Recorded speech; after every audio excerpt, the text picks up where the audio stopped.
காமெடியுமே சிலர் காமெடி பண்ணணும்னு பண்ணுவாங்க, நேச்சுரலா பண்றது இருக்கு சிலருக்கு ரொம்ப ரசிக்கும்.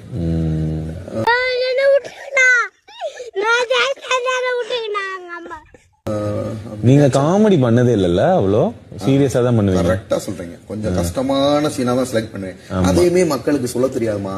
என் வாழ்க்கையில இன்னும் நான் எல்லா குடும்பங்களை பார்க்கணும்னு இருக்கும், எனக்கே தெரியல. உங்க காமெடி எனக்கு ரொம்ப பிடிக்கும். அப்ப நான் எல்லாருக்கும் எக்ஸ்பிளைன் பண்ணி சொல்லுவேன், இதெல்லாம் காமெடி சீன்ஸ் கிடையாது, இதெல்லாம் கஷ்டமான சீன்ஸ், ஆக்டிங்கோட உச்சகட்டம். அது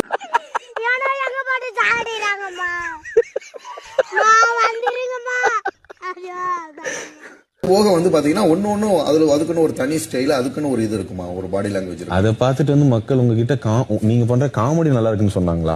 நிறைய பேர் அப்படி சொல்லாமா, சின்ன பசங்களுக்கு. அது காரணம் அவங்க மேல தப்பு கிடையாது, வே ஆஃப் பிரசன்டேஷன் தெரியல. இப்ப நான் போறேன் எனக்கு வேணாம், நான் போறேன். நீங்க கேட்டீங்களா, நான் பண்ணல. அது வந்து உங்களை மாதிரி ஒரு சில புத்திசாலிகள் என்ன பண்ணுவாங்க, பாடுற அந்த டிரான்ஸ்ஃபார்மேஷன் சீன் தானே இப்படி டக்கு டக்குன்னு பண்றாரு. நீ நாங்க வேணா ஒரு 5 பேர் ஒன்னா தற்கொலை பண்ணிக்கிட்டுங்களா?